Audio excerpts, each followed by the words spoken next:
Hello class, and welcome to our presentation on Helicobacter pylori, also known as H. pylori. This presentation is brought to you by Justyne, Curiel, and Edward Mique.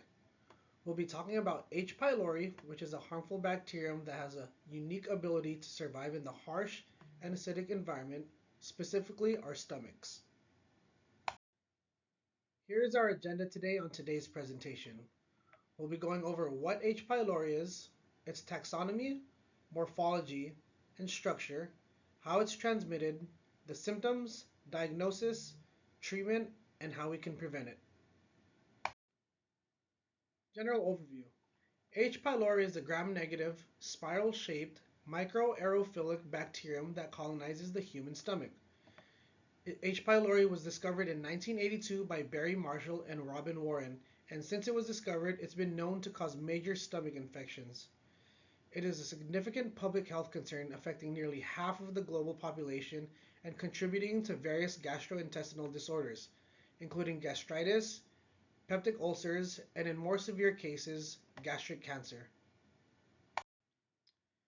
This slide shows the taxonomy of H. pylori. There are a lot of big words on this slide, but what all of this means is that H. pylori is a tiny bacterium that can survive in a very harsh environment, being the human stomach. H. pylori belongs to a group of bacteria that we can often find in the digestive system. It is a bacteria that thrives in environments low in oxygen, just like the human stomach. It is related to the Campylobacteria, which is known to cause diarrhea. It is also part of a family that can adapt and survive in environments that have conditions that are very acidic. As for the shape, it is a part of a bacteria that have spirals and moves using tiny little whip-like tails called flagella. H. pylori can infect the stomach lining, causing ulcers and sometimes even stomach cancer. Morphology and structure. H. pylori is a spiral and slightly curved rod-shaped bacterium. It measures approximately 2.5 to 4 micrometers in length and 0.5 to 1 micrometers in width. It has 2 to 6 unipolar sheath flagellas, which is very important for its motility in the stomach's viscous mucus layer. Sometimes H. pylori can turn into a coccoid form, which may represent a dormant or viable but non-culturable state. Its cell wall is made primarily of peptidoglycan, which helps it to maintain its shape. Transmission. H. pylori is primarily transmitted through the oral-to-oral or fecal-to-oral route, making person-to-person spread a major factor. The bacteria can be found in saliva, vomit, and fecal matter, allowing transmission through close contact, such as sharing eating utensils or drinking from the same cup. Contaminated food and water are also common sources of infection, especially in areas with poor hygiene and sanitation. H. pylori is more prevalent in countries with inadequate sanitation and overcrowded living conditions, where access to clean water and proper waste disposal is limited. However, with proper knowledge and improved hygiene and sanitation practices, the spread of this infection can be significantly reduced. This slide is going to go over the H. pylori infection.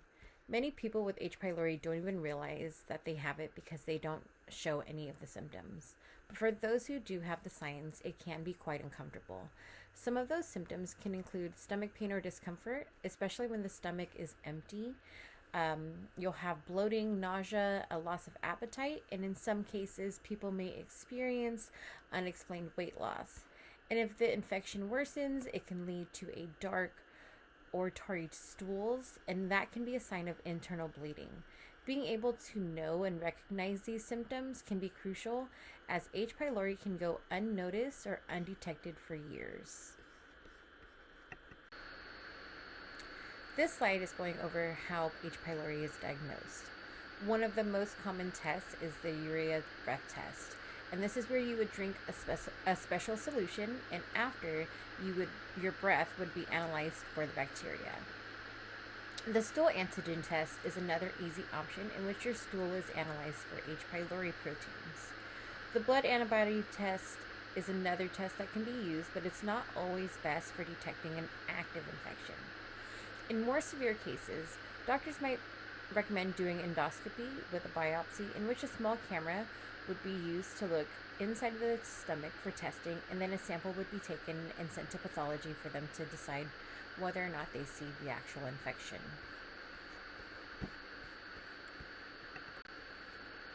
Now, treatment on this slide, we have different options doctors use to treat H. pylori. To get rid of the harmful bacteria and help the stomach heal, doctors use a mix of antibiotics along with protein pump inhibitors, PPIs, to lower the stomach acid. Sometimes bismuth-containing medications are added for extra support. Example is like a Pepto-Bismol. And this regimen usually lasts anywhere from 10 to 14 days in order to help restore the gut health and to prevent complications in the future. And how do you prevent H. pylori from being spread around? Maintaining a good hygiene and hand washing practices, 20 seconds with soap, especially after using restrooms and before eating, because remember, this is oral to oral or fecal to oral. Avoid consuming contaminated water or contaminated food. Proper sanitation in food preparation and storage. Because there is no vaccination available, prevention focuses are on hygiene. In conclusion, H. pylori is a major cause of gastric infections. It is treatable with antibiotics and acid reducing medications, but good hygiene practices like washing your hands can prevent this infection. So just remember when you're washing your hands to use soap and water 20 seconds, and if you can't remember the 20 seconds, sing happy birthday to yourself 2 times. That's recommended by the CDC. Sing it to yourself twice and you'll make sure that you'll be able to get that nice bacteria off of your hands. Early diagnosis and treatment are key to preventing these complications as well. So if you see those symptoms, definitely reach out to your doctor and see if you can get tested with those different ways of testing that we saw a couple slides back. And then this is our references. Thank you.